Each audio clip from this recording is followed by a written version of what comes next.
Hi hello friends, ಎಲ್ರಿಗೂ ನಮಸ್ಕಾರ. ನಾನು ನಿಮ್ಮ mechanic Manjunath, bike doctors YouTube channel. ನಿಮ್ಮ ಹತ್ರ ಇರುವಂತಹ ಯಾವುದೇ ಸ್ಕೂಟಿ ಗಾಡಿಯಲ್ಲಿ ಪಿಕಪ್ ಬರ್ತಿಲ್ವಾ? ಪಿಕಪ್ ಬರ್ದಿರೋಕ್ಕೆ ಏನು ಕಾರಣ ಅಂತ ಈ ವಿಡಿಯೋದಲ್ಲಿ ನೋಡೋಣ ಬನ್ನಿ ಫ್ರೆಂಡ್ಸ್.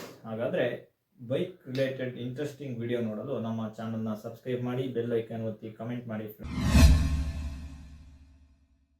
ನಿಮ್ಮ ಸ್ಕೂಟಿಯಲ್ಲಿ ಪಿಕಪ್ ಬರ್ತಿಲ್ವಾ? ಪಿಕಪ್ ಬರ್ದಿರೋಕ್ಕೆ ಇದೇ ಕಾರಣ ಆಗಿರುತ್ತೆ ಫ್ರೆಂಡ್ಸ್.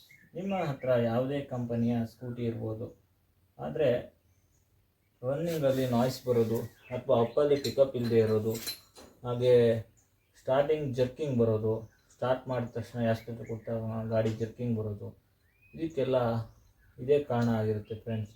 ಯಾವುದೇ ಕಂಪ್ನಿ ಸ್ಕೂಟಿ ಆಗಿರ್ಬೋದು. ಫಸ್ಟ್ ನೀವು ಚೆಕ್ ಮಾಡಬೇಕಂತದ್ದು ಈ ರೋಲರ್ ಬುಷ್ಗಳು ಏನಾದರೂ ಸಾವ್ದು ಹೋಗಿದ್ರೆ ಗಾಡಿ ಪಿಕಪ್ ಬರಲ್ಲ. ಒಂದನೇದು.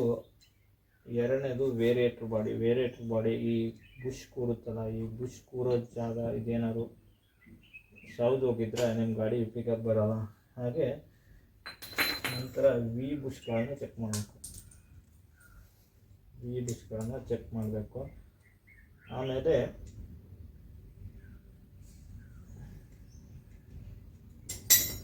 ಕ್ಲಚ್ ಲೈನರನ್ನು ಚೆಕ್ ಮಾಡಿಸ್ಬೇಕು. ಕ್ಲಚ್ ಲೈನರ್ ಚೆಕ್ ಮಾಡಿಸಿ ಪ್ರತಿ 6 ತಿಂಗಳಿಗೊಮ್ಮೆ ಈ ಬೇರಿಂಗ್ ಒಳಗೆ ಗ್ರೀಸ್ ಮಾಡಿಸ್ಬೇಕು. ಆಮೇಲೆ ಬೆಲ್ಟನ್ನು ಚೆಕ್ ಮಾಡಿಸ್ಬೇಕು. ಬೆಲ್ಟ್ ಏನಾದ್ರು ಹೋಗಿದ್ರು ಗಾಡಿ ಪಿಕಪ್ ಬರಲ್ಲ. ಹಾಗೆ ಗಾಡಿ ಜರ್ಕಿಂಗ್ ಬರ್ತಾಯಿದೆ ಅಂದರೆ ಮುಂದೆ ಕಾರಣ ಇರ್ತದೆ. ಈ ಒಂದು ಕ್ಲಚ್ ಬೆಲ್ಲನ್ನು ನೀಟಾಗಿ ಇದು ಎಂಬ್ರಿ ಹಾಕಿಸ್ಬೇಕು. ಜರ್ಕಿಂಗ್ ಬರ್ತಾಯಿದ್ರೆ ಆಗ ನಿಮ್ಮ ಜರ್ಕಿಂಗ್ ಕಂಪ್ಲೇಂಟ್ ಸಾಲ್ವ್ ಆಗುತ್ತೆ. ಹಾಗೆ ಈ ಗಾಡಿಲಿದ್ದಂಥ ಕಂಪ್ಲೇಂಟ್ ಏನಪ್ಪ ಅಂದರೆ, ಗಾಡಿ ಅಪ್ಪಲ್ಲಿ ಪಿಕಪ್ ಬರ್ತಾ ಇರಲ್ಲ. ಯಾಕಪ್ಪ ಅಂತ ಬಿಸಿ ನೋಡಿದಾಗ ಕ್ಲಚ್ ಲೈನರು, ರೋಲರು, ಬೆಲ್ಟು ಎಲ್ಲವೂ ಚೆನ್ನಾಗಿತ್ತು. ಆದರೆ ಇದರಲ್ಲಿ ನೋಡಿ, ಈ ಬುಷ್ ಪ್ಲೇ ಹಿಂಗಿದೆ. ಈ ಬುಷ್ ಪ್ಲೇ ಬಂದರೆ ನಿಮಗೆ ಬೇರಿಂಗ್ ಹೋದ ಥರ ಒಂದು ನಾಯ್ಸ್ ಬರುತ್ತೆ. ಹಾಗೆ ಗಾಡಿ ಅಪ್ಪಲ್ಲಿ ಪಿಕಪ್ ಇರೋದು.